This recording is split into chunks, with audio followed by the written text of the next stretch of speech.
Ka'in deemna. Akkamitti iddoo koo baree dhiifama na gaafachuu dhufe? Dhiifama na gaafachuu dhufaara? Maal jechuudha si miti kan ciitii irratti godhe? Ana malee jiraachuu hin danda'u ka. Maal jechuudha? Akkamitti akkamaan ofiisaa dhiifama gaafata? Gaaffii koo naa deebisika. In taa'i. Dhugaa? Maal taate maa keessa deemaa harta gadi taa'i?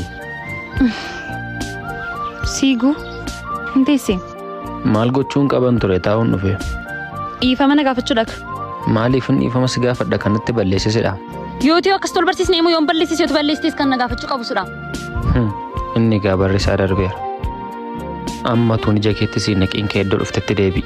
Ka'e kaa garuu moo maaltu si duukaa na iyyisiise? Siif hin deemuun? Nagaan turi. Atis waan hin katabamne dubbiste.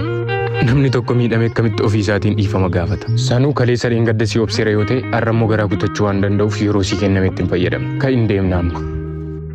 Amma tuun ija keetti si naqiin kee iddoo dhuftetti deebi. Ka'e